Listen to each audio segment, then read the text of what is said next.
Est-ce que la France est prête en cas d'attaque nucléaire? Je vous pose aussi la question en tant qu'ancien Premier ministre. Aviez-vous travaillé sur des scénarios qui paraissaient peut-être à l'époque plus théoriques qu'aujourd'hui en cas d'attaque nucléaire? C'est lourd comme question, Apolline de Malherbe.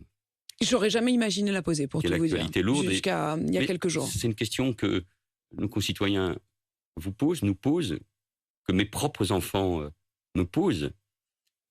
Nous devons être prêts. Nous devons être prêts à gagner la guerre. Je l'ai écrit dans une tribune que j'ai publiée il y a quelques jours dans le journal Le Figaro. Il y a des exercices et des simulations faites par le secrétariat général Défense nationale et à la sécurité. Il y a des simulations grandeur nature qui sont effectuées en France et en Europe, notamment sous l'égide de la Commission européenne, particulièrement sérieuses, en cas d'une explosion d'une centrale nucléaire, d'une attaque nucléaire, d'utilisation des armes chimiques, puisque cela a été aussi évoqué. Mais rappelle-moi la tribune de l'Assemblée nationale, évoquant la menace terroriste, avoir évoqué le risque d'ailleurs d'une attaque chimique, cela m'avait été reproché. Il faut être prêt à tout. La tragédie revient, l'histoire est tragique, soulignait encore le chef de l'État il y a quelques jours. J'ai eu ces mots au moment des attaques terroristes de 2015 et de 2016.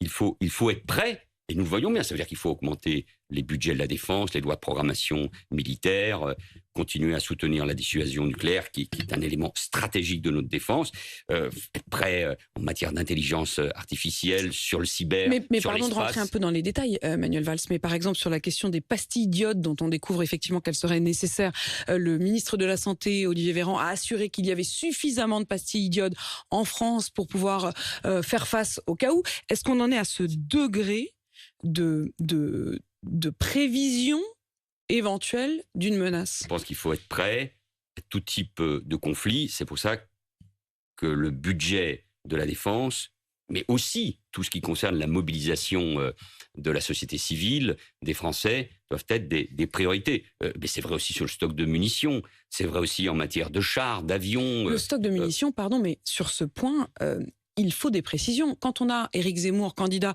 à la présidentielle, qui dit que la France n'aurait que 4 ou 5 jours de munitions. Je ne vais pas chercher mes références auprès d'Éric Zemmour. Est-ce que c'est faux? Mais regardez les travaux de la Commission de la Défense présidée par Françoise Dumas, les parlementaires qui connaissent bien ces sujets. On a besoin de renforcer, bien évidemment, nos stocks de munitions, de pièces de rechange. Nous avons besoin mais aujourd'hui, on en a suffisamment. Moi, je ne suis pas au ministère de la Défense. Non, mais vous y étiez il n'y a pas si longtemps.